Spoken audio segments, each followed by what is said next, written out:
आपल्याकडे आज झोन 4 मधून दुर्गा मार्शल्स ची सुरुवात करण्यात आलेली आणि याचा हेतू असा आहे की सध्या नवरात्र चालू आहे, दुर्गा उत्सव चालू आहे आणि संपूर्ण शहरामध्ये वेगवेगळे भागामध्ये जे मंडळ आहे किंवा दांडियाचे प्रोग्राम असतात, गरबा असतात, तर त्याच्यासाठी जे आहे महिला मुली जे आहे रात्री बेरात्री किंवा कारण काय की रात्री संपल्यानंतर परत जाताना किंवा ज्यावेळेस ते एकच जागा असतात तर त्यावेळेस त्यांना सुरक्षित माहोल दिसला पाहिजे किंवा त्यांना जर वाटलं की मी असुरक्षित आहे तर ते फोन करू शकतात. आमची जे 14 दुर्गा मार्शल्स आहे झोन 4 मध्ये ते त्यांना रिस्पॉन्ड करतील आणि ते तिथे जातील.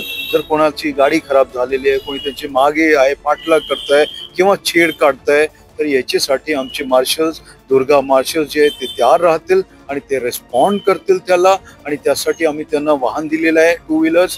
ते एक वाहनावर 2 मार्शल्स आमचे दुर्गा मार्शल्स राहणार आहे.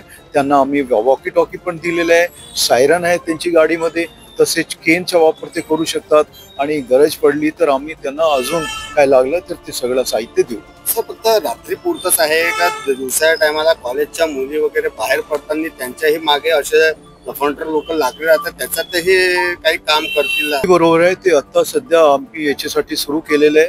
कारण संध्याकाळी जास्त संख्यामध्ये महिला मुली असतात रोडवर किंवा हे खेळायला जातात. याच्यानंतर आमची जे पोलीस दिदी आहे त्यांच्या सोबतच आमची जे दुर्गा मार्शल्स आहे ते त्यांच्या सोबत राहतील आणि पेट्रोलिंग तसेच करतील. आणि जे शाळा असली, कॉलेज असले किंवा जे असे कॅफेज आहे किंवा रेस्टॉरंट्स आहे जिथे असे होण्याची शक्यता असतात तिथेही ते पेट्रोलिंग चालू ठेवतील.